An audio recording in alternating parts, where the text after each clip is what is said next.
اعوذ باللہ من الشیطان الرجیم بسم اللہ الرحمن الرحیم ونزعنا ما في صدورهم من غل تجري من تحتهم الانہار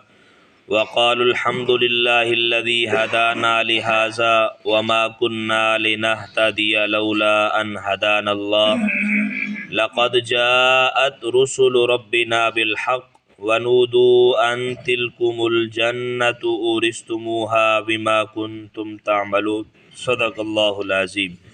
الصلاة والسلام علیک یا سیدی یا رسول اللہ وعلی آلک واصحابک یا سیدی یا رحمت للعالمین۔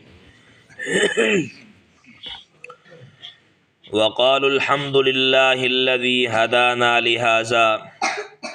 آیت مبارکہ کا پہلا حصہ کل آپ نے سماعت فرمایا، آج دوسرے حصے سے۔ اور ایمان والے جب اللہ تعالیٰ ان کو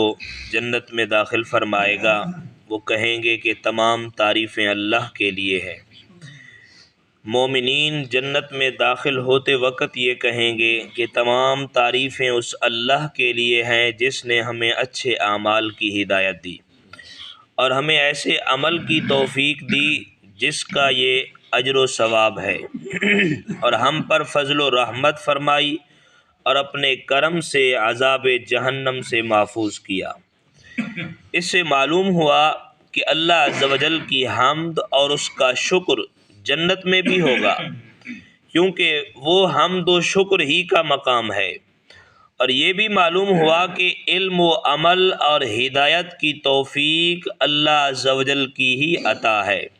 لہذا کسی کو علم یا اچھے عمل کی توفیق ملے تو اللہ عز و جل کی حمد و ثنا کرے اور اسے اللہ کی توفیق جانے۔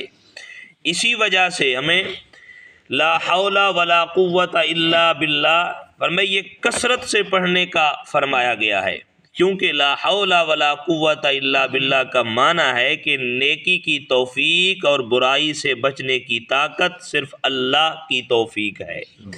اللہ کی توفیق ہے، اپنی مرضی سے نہیں ہے۔ تو اس لیے فرمایا کہ اس کو کثرت سے پڑھا کریں تاکہ اللہ تعالی ہمیں ہمیشہ نیکی کی توفیق عطا فرمائے۔ وَنُودُوا أَن تِلْكُمُ الْجَنَّةُ أُورِثْتُمُوهَا، اور انہیں ندا کی جائے گی کہ یہ جنت ہے، تمہیں اس کا وارث بنا دیا گیا ہے۔ جب ایمان والے جنت میں داخل ہوں گے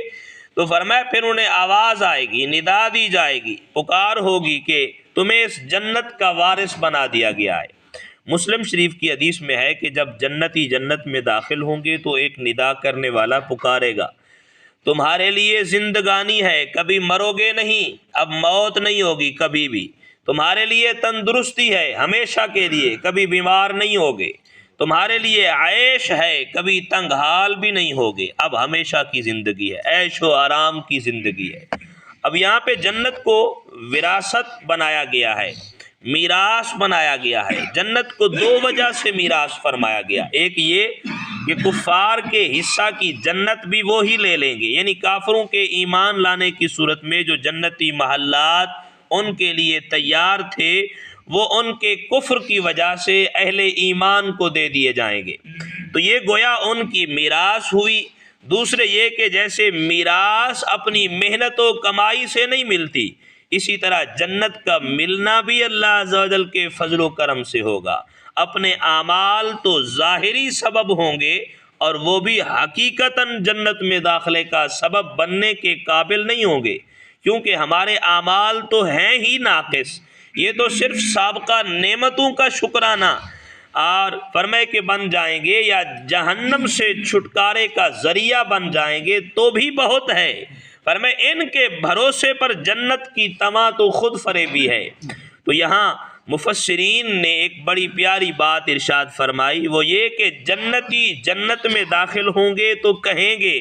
اللہ کا شکر ہے کہ جس نے ہمیں ہدایت دی ہے، یعنی وہ اپنے عمل کی بات نہیں کریں گے کہ ہم نے نمازیں پڑھی تھیں لہذا ہمیں جنت ملی ہے، ہم نے قرآن پڑھا تھا ہمیں جنت ملی ہے، ہم نے صدقات و خیرات حج عمرے کیے تھے ہمیں جنت ملی ہے، اس بات کا ذکر نہیں کریں گے، بلکہ جنتی کیا کہیں گے؟ اللہ کا شکر ہے جس نے ہمیں ہدایت دی۔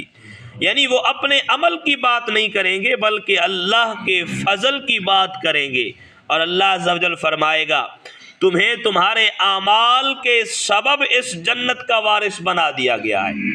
گویا بندہ اپنے عمل کو ناچیز اور ہیچ سمجھ کر صرف اللہ کریم کے فضل پر بھروسہ کرتا ہے تو اللہ عز و جل اپنے فضل سے اس کے ناقص عمل کو بھی شرف قبولیت عطا فرما کر قابل قبول بنا دیتا ہے، اور فرماتا ہے تمہیں تمہارے اعمال کے سبب جنت دے دی گئی ہے۔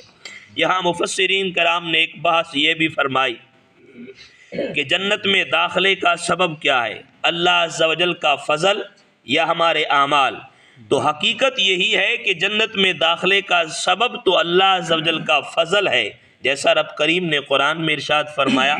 فضلا من ربک ذالک ھو الفوز العظیم، تمہارے رب کے فضل سے یہی بڑی کامیابی ہے۔